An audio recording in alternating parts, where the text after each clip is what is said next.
Instructions. On the screen, you will see 10 blue words. Each of these blue words has a corresponding red number to its left. That is the assigned number. Place that number in the box that is in front of the appropriate definition for that word. You will have approximately 2 minutes.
Our first word is vacillate. Vacillate has two meanings. One is a physical sense where you sway, you vacillate from one position to another. For example, a bridge may vacillate a little bit, it switches position, it oscillates. An object could vacillate to the left and to the right, then up and down. So when you're talking about physical thing vacillating, you're actually talking about motion. However, you should know that's the less common usage of the word. The more common usage of the word is used in an emotional or metaphorical sense. It's where you can't decide. For example, Mary might say, I don't know who I want to vote for. I keep vacillating whether I should pick Mr. Smith or Mrs. Adams. And of course, we all know that when you can't decide on something, you go back and forth, you sway mentally, you have a hard time making a decision, you're indecisive. That's the meaning of vacillate. It just comes from a Latin word, vacillare,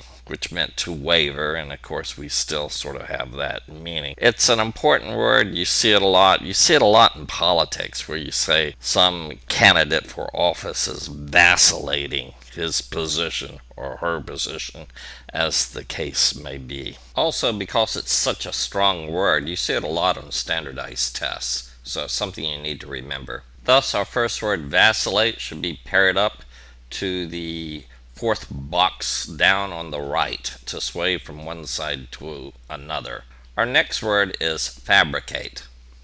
This word also has two distinct meanings. One is simply just to make something, to create something. The other one is more of a very negative word, to make up or deceive, sort of when you fabricate a lie. You hear that term a lot, to fabricate, to make up something to excuse yourself for something that you should have done. So you can use it in a strict physical sense to create, or in a more of an emotional sense when you fabricate something such as a lie. Some of you might be aware of big companies. There's one, BASF. That F in BASF is Fabrik. German companies use that in the sense of fabric meaning company or factory. So clearly, even in Germany, the concept of Fabrik or fabric has something to do with making stuff. That concept of making stuff was adopted in England very early on, and in small workshops where you made clothing, that making became a fabric. That's why you have silk fabrics and cotton fabrics and so forth. However, on standardized tests, you're going to see the word fabricate used more in its negative idea when you fabricate a lie or sort of distort the truth. So pay close attention to that. So our word fabricate should be paired with the third one down on the list: to invent or make up or concoct. Our next word on the list is usually pronounced espy. Some people say SP. Probably best to remember espy because it has that SPY spy thing that is a good mnemonic to memorize the meaning of espy. And its broadest meaning, espy means to catch sight of something or perceive something. One cool way of thinking about it is to think of the word spy, the last three letters of SP, spy. And that's another example of a thesis where you cut off the original word. The original word in the French, that is Old French from about 1,000 years ago, which was espérer. We got spy from that. We are left with the word espy when we just want to say perceive. We're left with the word spy when we really want to be a little bit on the sneaky side. Very interesting word. So espy or SP should be paired up with the very top choice: catch sight of or glimpse. Our next word is effrontery. Basically means shameless boldness. It's usually negative. I hardly ever hear it as a positive word. It comes from the French. Darn those French people, they keep on giving us these hard words. Effronterie. It's really indirectly from the Latin, though. The Latin word for the forehead or the brow of your face was frons, so we get the word front from it. And we still say somebody gets into your face, and that's basically the whole idea, to get in your face. Usually you have to be very bold, maybe a little bit too much so, and it's, as I said, it's usually in a negative sense that effrontery is used. Of course, the word effrontery should be paired up with the words on the right of the second from the bottom: shameless or impudent boldness. So that's another sense of it's being used as negative in most cases. Our next word is cavort. Love this word. This is one of these words that can be used in both a physical or a metaphorical way. Physically, it means to prance about or run around crazy like. And in its more metaphorical use, we say to behave in high spirits or a festive manner. Sometimes when you cavort with people, it's usually maybe not the people of the highest moral class. You may be cavorting with criminals. Not always. You could cavort with politicians. They're a little bit better than criminals, as I suspect. But you could sometimes, if you had to use it in a positive way, you could use it in a positive way. Cavort is actually an Americanism. It's something that we sort of developed ourselves. It really comes from a colloquial word which was used in parts of the country: ca, which just intensified things, and vault, which means to jump over things, cavalt. And if you think of it that way, you can see the jumping, leaping, the dancing, the prancing about. So that's the origin of the word. Fairly interesting origin there. Cavort should be paired up with the second one down on the list: to frolic, leap, and prance. Our next word is conscripted. Normally it has two meanings. They're very related though. To get drafted for military service, you're being conscripted. And the second one, very related, is to compel somebody into doing something. Both are very closely related. The word conscription comes from two really important Latin sources: con, which we have a lot in English. There's literally hundreds and hundreds of words that start with con. The prefix con in English almost always means with something. The second part comes from script, the Latin word scribere, which meant to write. We get scribe in a lot of words, script in a lot of words. Script is some writing. To scribble means to jot down on a page. A scribe is somebody who writes something in the medieval period where you needed somebody to write things, you would get a scribe.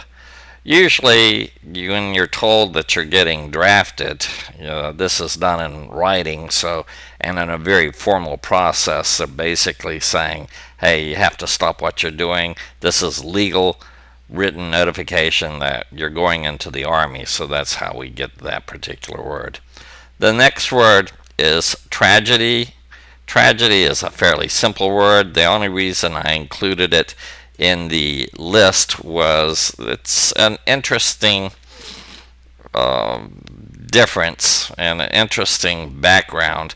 It's usually a dramatic composition. You can go to a play that's a tragedy. Shakespeare wrote a lot of tragedies, and it's also can be something just really bad. The accident was a tragedy. Has an interesting background, an interesting origin. It actually comes from the Greek word goat song, which is just really weird to me. I have no idea how we got the word tragedy from goat song, but there we did. There you have it. Very strange. Conscripted should be paired up to the third from the bottom, to compel into service, and tragedy is the very bottom one, a disastrous event or work of art. So we have those two words. Our next word is pronounced truculent. It's not a real common word, but you do see the word used on standardized tests quite a bit. It means something that's fierce or cruel or savage or brutal. Comes from the Latin fierce or savage, so that would make sense. I don't really know that much about the word. I do see it a lot on tests, though, so you better be aware of it. In its widest sense, truculent is very similar to the idea of being bellicose or belligerent and very ready to fight, and that's why it should be paired up with the eager to fight, violent that you find in the bottom of the middle part of the column there. Eager to fight or violent. The next word is almost the opposite, conciliatory. If you're conciliatory, you generally overcome distrust of others, you get along with them, you're not hostile to them, you win them over. You can, for example, conciliate an angry competitor by being nice to them. It's sort of the concept of the word counsel. We get the word counsel in English, which is sort of you get together and make decisions to bring together, to make friendly, and that's why we use the word counsel. It's from that Latin word, by the way. So that should be paired up with the middle part of the word list on the right, agreeable or friendly. So in its most general form, if you're conciliatory, you are agreeable or friendly. And our last word is not something you see a lot, but it's a really interesting word, dowager. A dowager is generally a woman, I guess it's almost always a woman, who holds on some sort of title or holds property from her deceased husband. You hear the term a lot in China. I don't know why, but it doesn't necessarily have to be of Asian origin.